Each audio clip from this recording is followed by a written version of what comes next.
So imagine you're on a treadmill, like you're sweating, your heart is just pounding against your ribs, and you're putting in, the maximum possible physical and mental effort. I know that feeling all too well. Right.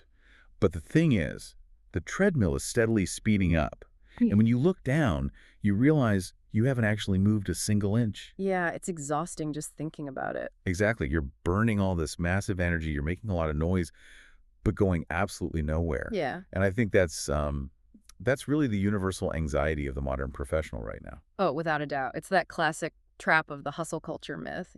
Yeah, where society just tells you to grind late into the night and like stress over every little metric. Right. But the output just stays frustratingly stagnant. Right. Because that standard advice to just, wake up earlier and push harder, it assumes effort is the only variable. Which it definitely isn't. No, not at all. Brute force without a cohesive system, well, it really just accelerates burnout.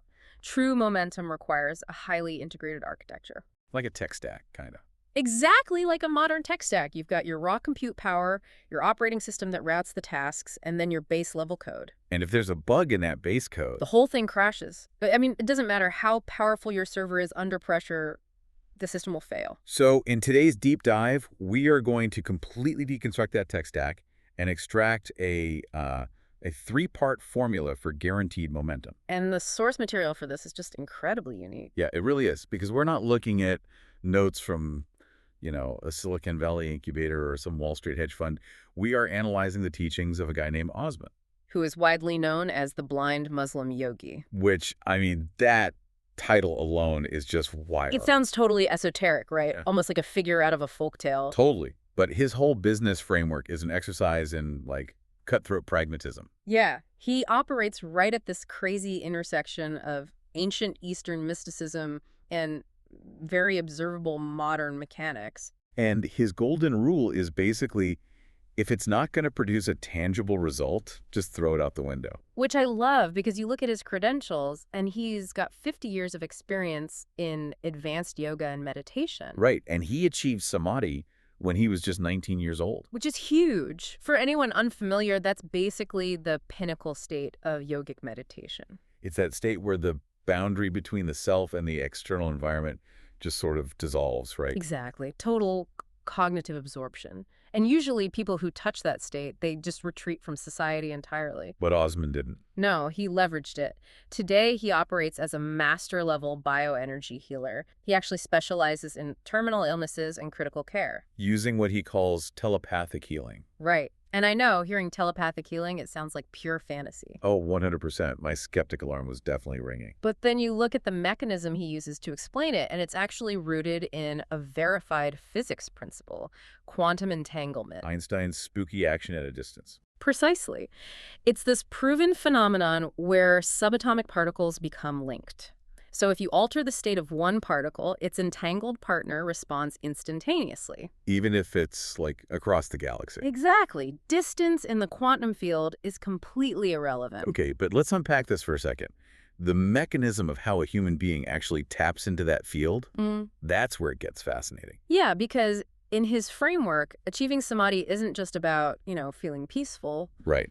He argues it's about driving the brain into a state of hypercoherence, like the nervous system basically becomes an antenna. Exactly. It becomes capable of interacting with and directing those entangled particles. So consciousness itself is operating on that quantum substrate.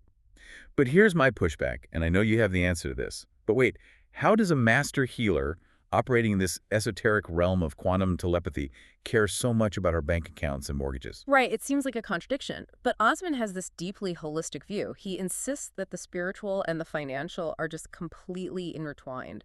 Because a broke bank account creates stress. Massive stress. It puts you in a persistent state of physiological survival.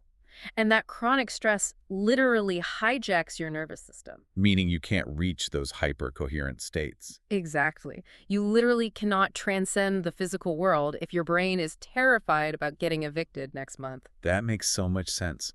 To elevate the spirit, you have to stabilize the material reality first. You have to build the infrastructure. And because he demands real-world results, his formula starts with a pretty brutal assessment of human labor. Which brings us to the first layer of the tech stack, hard work. Right, the engine, your raw compute power. It's the absolute prerequisite. But he warns that the whole hard work equals success thing is a dangerous half-truth. Oh, for sure. Working 14 hours a day on its own doesn't make you successful. It just makes you tired and poor. Right, because compute power is useless without an operating system, which is layer 2, strategy, the steering wheel. And strategy is more crucial right now than ever before in history, specifically because of AI.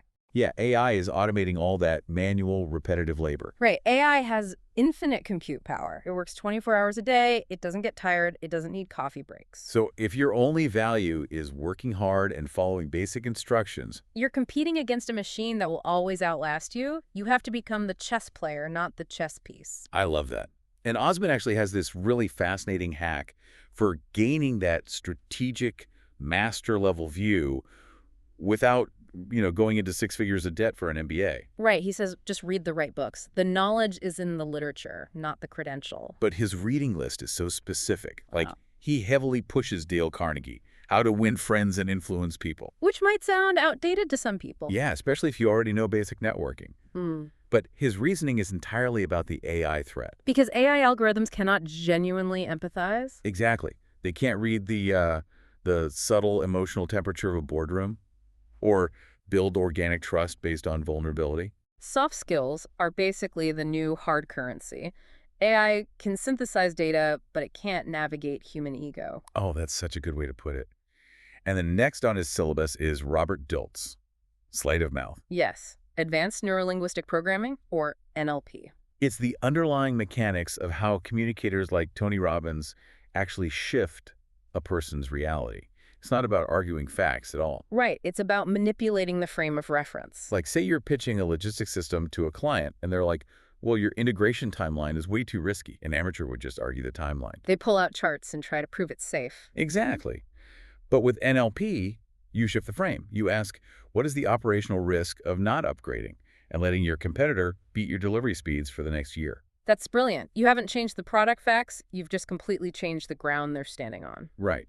You move them from evaluating implementation risk to evaluating existential market risk. You're using language defensively and offensively. Speaking of defense, he also pairs this with the 36 Chinese strategies. Yeah, ancient military tactics repurposed for corporate survival. And he's not teaching this so you can go out and manipulate people. No, it's defensive driving for business. Hmm. It's so you know when they're being used against you. Like the strategy, lure the tiger out of the mountain. Right. In warfare, drawing the enemy away from their stronghold. But in modern business, it's realizing when a hostile negotiator is trying to pull you away from your area expertise. If they're moving the negotiation from technical specs where you're the expert over to legal jargon where they have the upper hand, they are luring the tiger out of the mountain. It's all about recognizing those patterns. But applying this requires constant calibration, which is where his fortnight assessment comes in. Yes, the 2-week pivot rule. Every 14 days, you have to run a brutal diagnostic. Am I moving measurably closer to my goal, or is nothing happening? And if nothing is happening, you pivot immediately. But wait, let me ask you this. Doesn't radically changing your strategy every 2 weeks just create total chaos? It sounds like it would, right? Yeah, how do you ever gain traction if you never let a strategy mature? Well, the key is separating the ultimate destination from the route you're taking. It's just like agile methodology in software. Okay, right. Short, iterative sprints. Exactly. You don't abandon the final product. But if a module fails a test, you don't spend 6 months forcing it to work, you rewrite it. So that old advice to just stick it out for a year is actually terrible now. It's toxic in today's economy. Stubbornly digging a hole in the wrong spot doesn't make you resilient. It just leaves you at the bottom of a useless pit. Oh, okay. So the fortnight assessment basically protects your time. Yes. So we have the engine, which is hard work, and the highly sophisticated steering wheel, which is strategy, empathy, NLP, defensive tactics, agile pivoting. But, and this is the big but, even with a flawless steering wheel and a roaring engine, the car is still going to crash if the driver's asleep. Which brings us to the third and honestly most mind-bending layer, your wiring. The driver. This explains why incredibly smart, hard-working people still manage to self-destruct. It comes down to basic neurology. 97% of human behavior is controlled by automatic subconscious programming. Only 3% is conscious thought. Just 3%.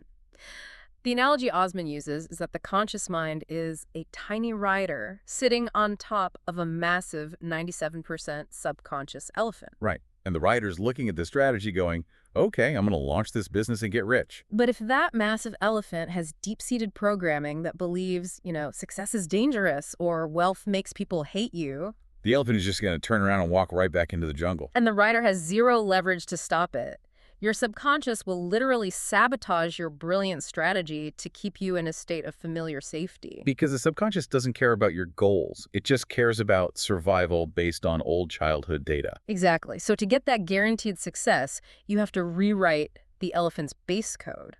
And Osman has this dual approach for it: physiological rewiring and psychological rewiring. Let's start with the physiological. Yeah. He leans heavily on his 50 years as a yogi here. He prescribes pranayama.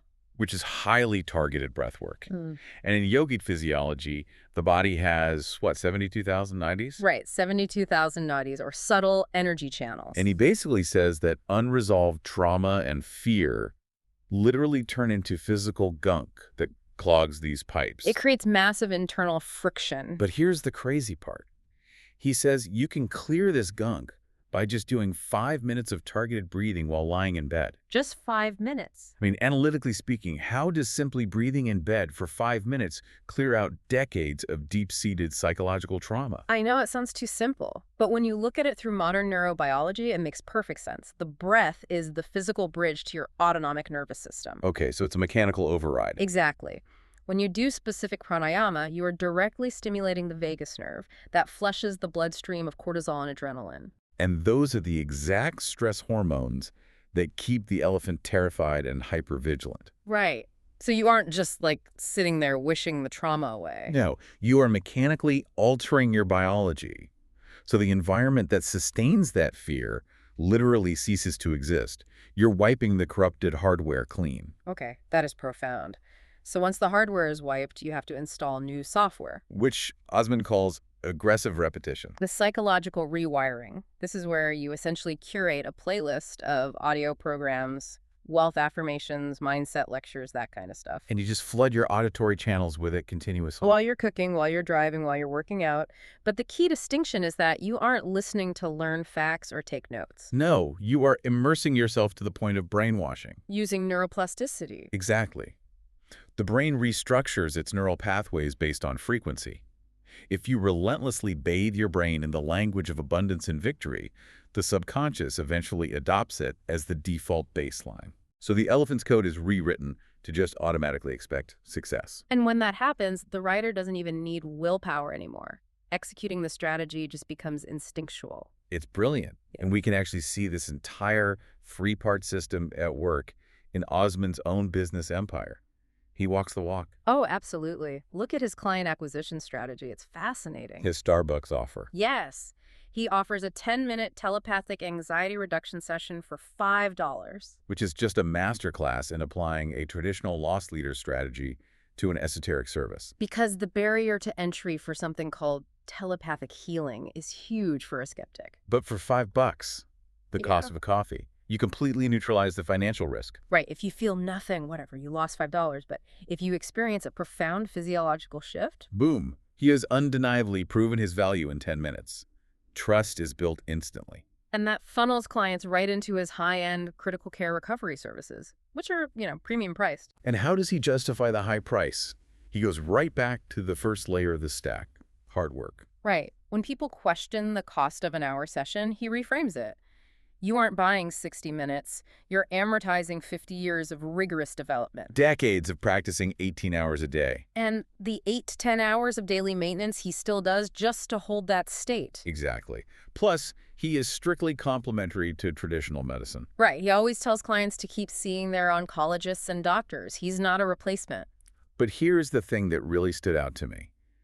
He has this ultimate rule for anyone using his framework. You have to do things the long way.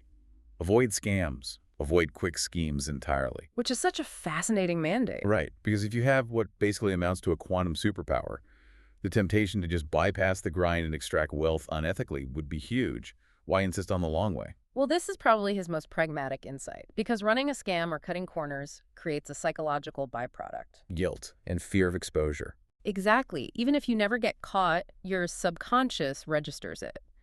And according to Osman, that subtle guilt triggers a physiological stress response. Which physically clogs the 90s again. Yes, the energy channels get blocked. So ethical integrity isn't just about, being a good person. It's an operational necessity. It's an energetic hack. By doing things the long way, transparently, your subconscious stays completely free of fear. Your nervous system stays out of survival mode. So you can actually maintain the coherence needed to execute at a high level. If you act unethically, you are literally injecting a virus into your own base code. You destroy your own third layer. Man, that ties it all together so perfectly. Yeah. So, for you listening, if you are stuck on that treadmill and the velocity just isn't changing, you need to run an audit on your 3 layers. Assess your raw compute power. Are you putting in the hard work? Check your operating system. Are you using empathy, NLP framing, and the Fortnite assessment to outmaneuver the AI? And most importantly, audit your base code. Right. Are you using breath work to flush the vagus nerve? Are you aggressively repeating audio to rewire that subconscious elephant? The good news is all the tools to rebuild this architecture are completely within your control. He even has free resources over at yogawellness786.com. Yeah, it's liberating to realize it's not just bad luck or a bad economy. You can fix the code. Absolutely. But before we wrap up this deep dive, I want to leave you with one really provocative thought about that final layer of wiring. Oh, I know where you're going with this. It's a bit of a mind bender. So think about the dynamic between that massive 97% subconscious elephant and the tiny 3% conscious rider. Right. If you successfully use aggressive repetition to completely rewrite that elephant's code, if you train it to automatically and effortlessly hunt for success without any internal friction, what actually happens to the conscious you? That is the ultimate question. If the friction disappears, who is actually experiencing the victory? Exactly. If the elephant perfectly knows the way on its own, does the identity of the struggling rider eventually just dissolve entirely? It really makes you realize that stepping off that treadmill isn't just about hitting a financial goal. It's about the complete dissolution of the person you were when you started running. You stop burning energy just to make noise, and you finally become the momentum itself.